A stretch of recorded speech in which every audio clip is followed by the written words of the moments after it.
একটা কথা উনি বলেছেন অল্প হলেও কাজ করব। আমরা বিরোধী, আমরা পজিটিভ কথা বলবো, রাজ্যের স্বার্থে বলবো, রাজ্যের জনগণের স্বার্থে বলবো। অহেতুক বিরোধিতা করার জন্য বিরোধিতা আমরা করব না। সুতরাং মুখ্যমন্ত্রী মহাশয়কে বলবো অল্প নয়, আমরা যেগুলো আর্গুমেন্ট করব, আমরা যে ডিমান্ড গুলো রাখবো ব্যক্তি স্বার্থের জন্য নয়, মানুষের স্বার্থে, নির্বাচিত হয়ে এসেছি তাদের স্বার্থে, সেগুলো আপনি পুরোপুরি যদি আমাদের জন্য, বাংলার মানুষের জন্য করেন, আমরা আপনার কাছে অবশ্যই কৃতজ্ঞ থাকবো। আবারও মুখ্যমন্ত্রী মহাশয়কে ধন্যবাদ জানাবো। দীর্ঘদিনের স্বপ্ন এটা আমাদের সকলেরই, যে আমাদেরকে নির্বাচিত করে এই হাউসের মধ্যে পাঠাচ্ছে। মাসের শেষে আমরা 1,21,000 টাকা নিয়ে বাড়ি যাচ্ছি। আমরা সেই জনগণের জন্য কি রোল প্লে করছি, কি বক্তব্য দিচ্ছি হাউসের মধ্যে?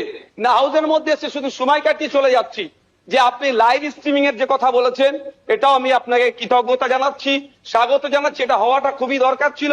বাংলার মানুষ অন্তত আগামী নির্বাচনগুলোতে তাদের জনপ্রতিনিধি হিসাবে কাদেরকে চুজ করবে, কেমন মানুষকে পাঠানো দরকার, তারা যেখানে বাংলার আইন তৈরি হচ্ছে আগামী 5 বছর বাংলার শিক্ষা, স্বাস্থ্য, কর্মসংস্থান থেকে শুরু করে কৃষকের রুজি রুটির প্রশ্নে, প্যারা টিচার থেকে শুরু করে বিভিন্ন ক্ষেত্রে সমকাজে সমবেতন নিয়ে, এক কথায় আগামী 5 বছর বাংলা কিভাবে চলবে, বাংলার মানুষের স্বার্থে কি আইন তৈরি হচ্ছে, আইন পজিটিভ, একটু ছোট করুন।